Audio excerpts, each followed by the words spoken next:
Selalu perkenalkan, nama saya Ferenc Lago, NIM 23320203, Prodi PTKR kelas E. Pada kesempatan ini saya akan mempresentasikan hasil analisis dari beberapa sumber akademik mengenai perkuliahan microteaching. Pembahasan ini meliputi 4 hal utama, yaitu yang pertama, tujuan perkuliahan microteaching untuk meningkatkan keterampilan mengajar. Yang kedua, pengertian keterampilan mengajar. Yang ketiga, indikator penilaian kinerja keterampilan mengajar. Yang keempat, simulasi atau pengalaman integrasi atau model pembelajaran untuk meningkatkan keterampilan mengajar. Yang satu, tujuan perkuliahan microteaching. Microteaching merupakan metode pelatih mengajar dalam skala kecil yang bertujuan untuk melatih keterampilan dasar mengajar calon guru sebelum mereka mengajar di kelas yang sebenarnya. Selain itu, menurut Muhammad Hussein Usman, tujuan utama microteaching adalah melatih keterampilan dasar mengajar, meningkatkan kemampuan analis pembelajaran, serta membangun sikap profesional seorang guru. Dengan demikian, microteaching membantu mahasiswa mengembangkan 3 aspek penting, yaitu yang pertama, psikomotor atau keterampilan praktik mengajar. Yang kedua, kognitif atau kemampuan berpikir analisis dalam pembelajaran. Yang ketiga, efektif atau sikap profesional seperti integrasi akademik dan kepemimpinan. Yang kedua, pengertian dari keempat aspek. Yang pertama, keterampilan mengajar atau psikomotor. Keterampilan mengajar adalah kemampuan seorang guru dalam melaksanakan proses pembelajaran secara efektif dan efisien. Menurut Muhammad Hussein Usman, keterampilan dasar mengajar meliputi kemampuan membuka pelajaran, menjelaskan materi, mengajukan pertanyaan, memberi penguatan, pengelolaan kelas, dan menutup pembelajaran. Keterampilan ini sangat penting karena keberhasilan proses pembelajaran sangat dipengaruhi oleh kemampuan guru dalam menyampaikan materi dan pengelolaan kegiatan belajar siswa. Sebagai contoh, seorang guru yang mampu menjelaskan materi dan jelas menarik akan membuat siswa lebih mudah memahami pembelajaran. Yang kedua, keterampilan berpikir analisis. Keterampilan berpikir analisis merupakan kemampuan untuk memahami, menganalisis, dan mencegah mahasiswa dalam proses pembelajaran.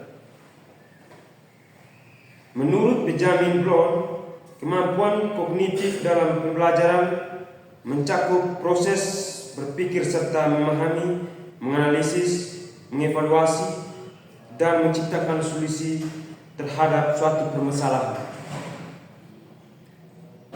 Dalam konteks microteaching, mahasiswa tidak hanya belajar mengajar tetapi juga belajar menganalisis proses pembelajaran. Misalnya, mahasiswa harus mampu menganalisis tujuan pembelajaran melalui metode pembelajaran yang tepat, serta mengevaluasi hasil belajar siswa. Dengan kemampuan berpikir analitis, seorang guru dapat merancang pembelajaran yang lebih efektif dan sesuai dengan kebutuhan siswa. Yang ketiga, integrasi akademik. Integrasi akademik merupakan sikap jujur dan bertanggung jawab dalam menjalankan kegiatan akademik. Menurut International Center for Academic Integrity, akademik meliputi nilai-nilai kejujuran, kepercayaan, keadilan, rasa hormat, dan tanggung jawab dalam kegiatan akademik. Dalam dunia pendidikan, integrasi akademik sangat penting karena seorang guru harus menjadi teladan bagi siswa dalam sikap jujur dan bertanggung jawab.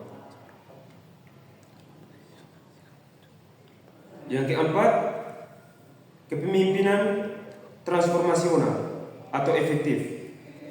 Kepemimpinan transformasional merupakan kemampuan seorang guru untuk motivasi dalam menginspirasi siswa agar mencapai potensi terbaik mereka.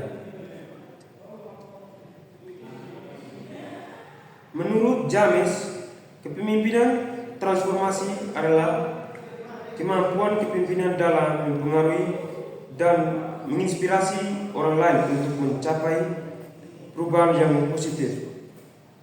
Dalam proses pembelajaran, guru tidak hanya berperan sebagai kepemimpinan materi, tetapi juga sebagai pemimpin yang mampu membimbing dan motivasi siswa.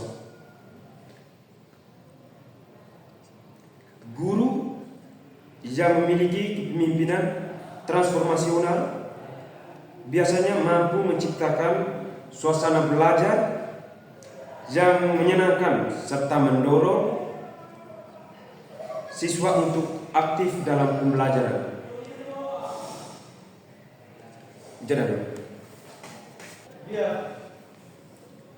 Yang ketiga, indikator penilaian.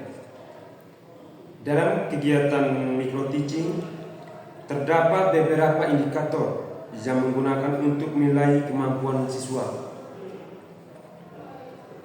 Yang pertama, indikator keterampilan mengajar.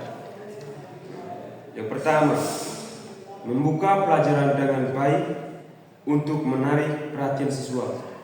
Yang kedua, menjelaskan materi secara jelas dan sistematis. Yang ketiga, menggunakan metode dan media pembelajaran yang sesuai.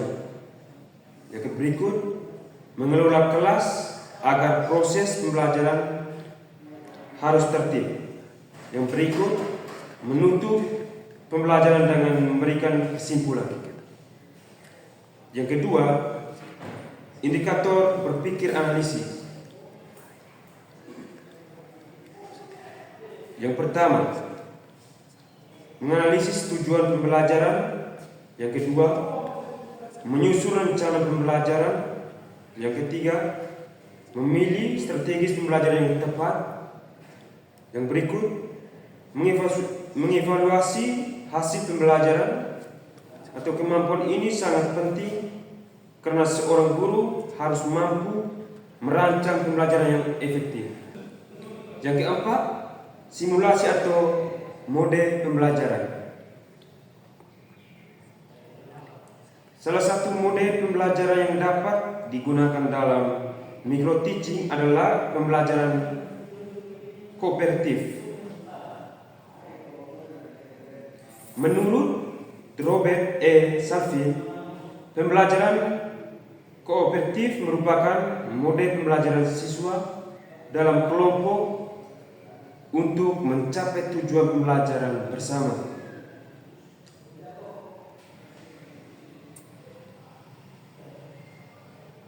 Langkah-langkahnya adalah: yang pertama, guru membuka pelajaran dan menyampaikan tujuan pembelajaran. Yang kedua, guru menjelaskan secara singkat. Yang ketiga, siswa dibagi ke dalam kelompok untuk berdiskusi.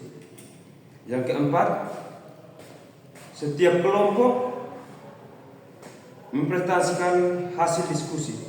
Yang kelima, guru memberi umpan balik dan menyimpulkan pembelajaran.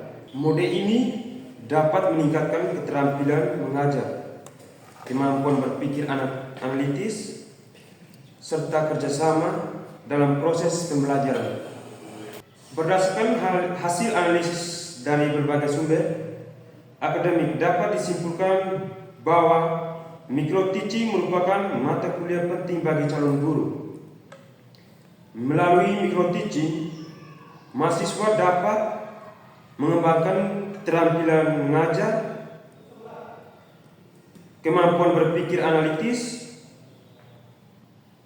integritas akademik, serta kepemimpinan transformasional yang dapat dibutuhkan dalam proses pembelajaran. Demikian hasil presentasi dari saya.